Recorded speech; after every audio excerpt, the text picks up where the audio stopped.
Hello friend, good morning. কেমন আছো সবাই? তো আজকে হয়ে যাচ্ছে তোমার স্যাটারডে, মানে শনিবার। এখন আমি আমার বর ছেলেকে ডাক্তার দেখাতে নিয়ে যাচ্ছি। ছেলে আজ 3-4 দিন ধরে খুব শরীর খারাপ। কালকে ডাক্তারের কাছে নাম লিখিয়েছিলাম, যাকেও আমরা দেখাই। তো এত বৃষ্টি শুরু হলো কাল বিকেল থেকে, মানে একে তো ছেলের জ্বর, তো ওই বৃষ্টির মধ্যে যদি ভিজে ভিজে যেতাম ছেলেকে ডাক্তার দেখাতে, তো মনে হয় সুস্থ তো হতো না, আরও অসুস্থ হয়ে যেত। তো আমরা অনেকক্ষণ ওয়েট করেছিলাম। আমার হাজব্যান্ড বলল যে গাড়ি বুক করে যাই, কিন্তু আমার আর ইচ্ছা করলো না, কারণ অনেকটা রাত হয়ে গেছিলো। ডাক্তার অলরেডি টাইমই দিয়েছিলো 8:30 থেকে। তো আজকে আজকে স্যাটারডে, আজকে যে ডাক্তারকে ছোটো থেকে ওকে দেখিয়ে এসেছি, সেই ডাক্তার আবার আজকে বসবে না, স্যাটারডেটা অফ থাকে। তো বাধ্য হয়ে অন্য ডাক্তারের কাছে নাম লেখাতে হয়েছে। তো চলো, আমি আমার হাজব্যান্ড আর ছেলেকে নিয়ে বেরোলাম ডাক্তার দেখাতে।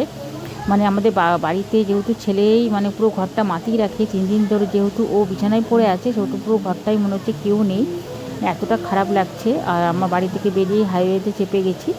তো একটু জাস্ট দূর আছে যে ডাক্তার কাছে আমরা দেখাবো, অনেক পুরনো ডাক্তার। তো বেশ খুবই ভালো ডাক্তার। তো আমার হাজব্যান্ড আগে গিয়ে নামটা লিখিয়ে এসেছিলো। তো চলো, আবার বেরিয়েছি ডাক্তারের কাছে যাই। তো চলো, পুরো রাস্তার ভিডিওটা আমি করলাম না, অনেকটা লং ছিল বলে। এবার একদম ডাক্তারের বাড়িতে এসে নেমে গেছি। আর এই যে বাড়ির সামনে এই পাশে যে বাড়িগুলো দেখছো তোমরা, সব কিন্তু ডাক্তারেরই বাড়ি। এটা পুরো ডক্টরস কলোনি। তো অলরেডি সব এখানে ডাক্তারেরই বাড়ি। আর এই যে ডাক্তারের নামটা বাইরে লেখা আছে, অলরেডি অনেক ভিড়।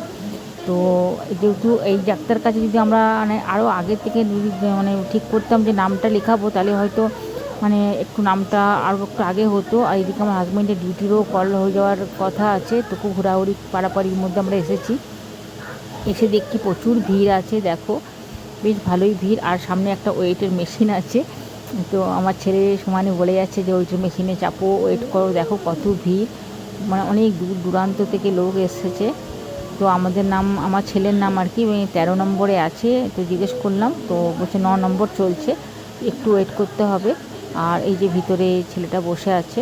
তো চলো, আমরা এখানে বসেছি কারণ 12 নম্বর ঢুকেছে, 12 নম্বরের পর আমাদের এবার নাম হবে। তো ছেলেকে এবার দেখায়, এটা ডাক্তারের বাড়ি, নিজস্ব চেম্বার, মানে নিচে চেম্বার, ওপরটা পুরো ওনার বাড়ি।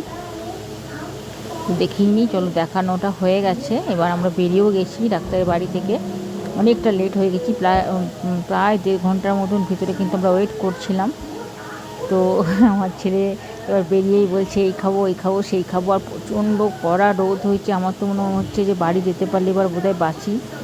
এত রোদ, এই মেঘ করছে, এই বৃষ্টি হচ্ছে, আবার দেখো মানে সঙ্গে সঙ্গে আবার রোদ উঠে যাচ্ছে, প্রচণ্ড কড়া রোদ। আর এই জায়গাটা না আমার খুব ভালো লাগে, এত গাছ। আমি তো আস্তে আস্তে আমার হাজব্যান্ডকে বলছিলাম বাড়িটা যদি ওইদিকে না হয়, যদি এইদিকে হতো তাহলে খুব ভালো হতো। আর আমার ছেলেকে দেখো এই ঠান্ডা লেগেছে, তার মধ্যে দেখো কেমন আইসক্রিম খেয়ে যাচ্ছে। আস্তে আস্তে বললাম এটা খা, ওটা খা। আমরা এক জায়গায় দাঁড়িয়ে চা খেয়েছিলাম, কিন্তু আমার ছেলে ওই বললাম কেক টেক খাবে না, ও আইসক্রিমই খাবে। একই ঠান্ডাতে পুরো গলা ধরে আছে, কাশছে। ওর বাবার থেকে একটা আইসক্রিম নিয়ে নিল। তো যাওয়ার সময় একটু ফলের দোকানে নামবো, একটু ছেলের জন্য ফল কিনবো, কারণ বললো যে ছেলের প্রেশারটা নাকি অনেক লো হয়ে গেছে, প্রচণ্ড উইক, ভিটামিন টনিক দিচ্ছে। আর অনেকগুলো ব্লাড টেস্টও দিয়েছে। তো ব্লাড টেস্টগুলো তো আজকে হবে না, যেহেতু ঘর থেকে ওকে আমি টিফিনটা খাইয়ে নিয়ে এসেছি, তো খালি পেটে দিয়েছিলো। তো ওই জন্য আজকে হবে না, কালকে করাতে হবে। তো চলো, চলে এসেছি ফলের দোকানে। ছেলেকে জিজ্ঞেস করছি কী ফল খাবি, ও তো সব কিছুতেই না না, মানে কোনো কিছু হ্যাঁ নাই। আর এই মার্কেটটা তো তোমরা সবাই দেখেছো, এটাতে আমাদের সবজি মার্কেট, ভিতরটা চলে গেলে পুরো হোলসেল মার্কেট। আর এই ফলের দোকানে প্রচুর ফল রয়েছে, আমার বর ফল কিনছে ছেলের জন্য। তো দেখো ও দেখি কী কী বলছে, আমগুলো দেখলেই লোভ লাগছে, কত রকমের আম রয়েছে দেখো। ল্যাংড়া আম, ফজলি আম, একটা গোপালভোগ আম রয়েছে। গোপালভোগ আমটা আমাদের মালদাতে খুব ফেমাস, মানে এক একটা আমই বোধহয় 2 কিলো 2.5 কিলো ওজনের পাওয়া যায়। আর খেতেও প্রচণ্ড মিষ্টি।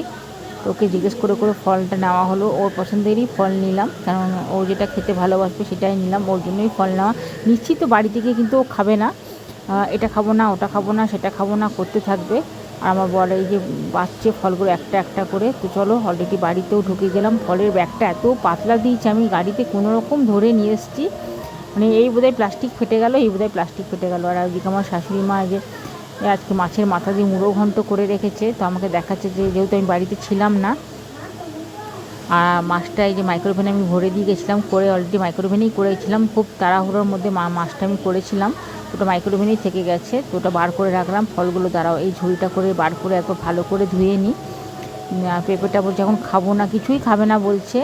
তো ওর খালি খাওয়ার মধ্যে হচ্ছে চকলেট, আইসক্রিম, এইগুলোই ওর মানে খাওয়ার ইয়ে। তো চলো ওকে আজকে ধুয়ে ঠুয়ে রাখি, অনেকটা বেলা হয়েছে, এবার তাড়াতাড়ি করে চান করতে হবে। চান করে আবার আমার বর ডিউটি যাবে, তো ওইদিকে চান করবে বলে ইয়ে করছে, রেডি হচ্ছে। আর ছেলেকেও চান করাতে হবে। আর আমার এই ভিডিওটা যদি তোমাদের ভালো লেগে থাকে তো প্লিজ লাইক করো, সাবস্ক্রাইব করো, আর আমাকে বলো যে আমার চ্যানেলটা তোমাদের কেমন লাগছে, আমার ভিডিওগুলো তোমাদের কেমন লাগছে। আর দেখো ছেলে এসে শুয়ে পড়েছে, টায়ার্ড হয়ে গেছে, মানে এইটুকু ডাক্তার দেখিয়ে এসেই পুরো ক্লান্ত, পাশে শুয়ে গেছে। বলছি যে চানটা করে আসতে, তো বলছে না তোমার সাথে তুমি করিয়ে দেবে, এত বড় ছেলে হয়ে গেছে, ওকে আমাকেই করাতে হবে। তো চলো আমার বড় এদিকে চললো চান করতে। টাটা বাই বাই, দেখাবে নেক্সট ভিডিওতে।